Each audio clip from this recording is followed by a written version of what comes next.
My name is Daniel Skull, and I'm from New Jersey. What's your favorite memory from growing up there? Probably when my friends and I got our first camera and made our first short film. It was called Flanker, and it set me on a path with my soon-to-be best friends, Nicholas Bryant and Wyland Ernst, to make a whole lot of films in high school with nothing but a camera and some drive.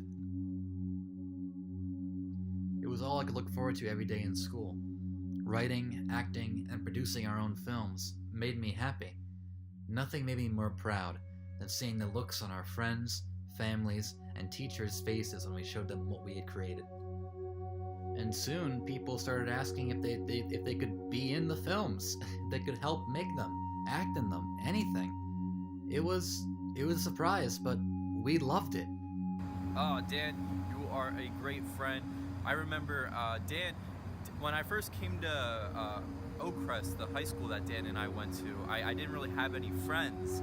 And so it was lunchtime, and we were in the cafeteria, and I saw Dan sitting by himself.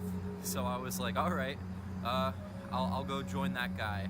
And the rest is history. Dan and I started to make a lot of comedy skits together. We started to make a lot of short films and whatnot. I really believe that Dan is a great and talented actor. When it comes to comedic delivery, I believe he has a real gift when it comes to that, and he's also a really great writer. And so that was one of the reasons why we clicked so well. We loved creating and making short films and just making each other laugh. So we made a lot of comedy skits together. We made a lot of short films. At first we made a lot of really bad horror short films, and then we just started to make straight up comedies. And so we made this little short film called The Dropouts.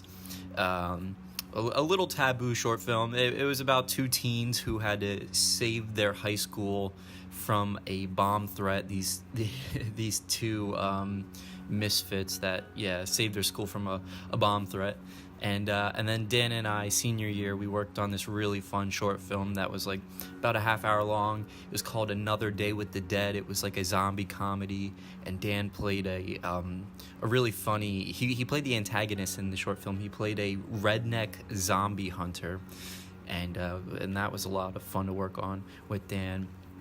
And then we made a short film called Broadcast '01 that was like a school project, and basically it was like a spin-off of a famous Edgar Allan Poe short story, and I can't quite remember what exactly what this short story is called. The Red Mask, or Mask of the Red Death, something like that.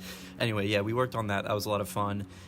We wrote that together, and then Dan and I just made a lot of really fun sketches together. That was one thing we loved doing, was making each other laugh. We made a comedy sketch called An Evening with Stanley Kubrick, and it was like a Stanley Kubrick talk show, and that was fun.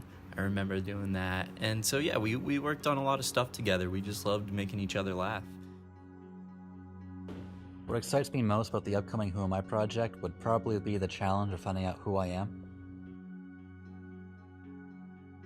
I'm only 19 years old, and I'm still coming into my own as a person. I can't tell you who I am, but I can tell you who I want to be. I want to be a filmmaker. I want to help create films that entertain people. It's what I've always loved doing since high school. That's who I want to be.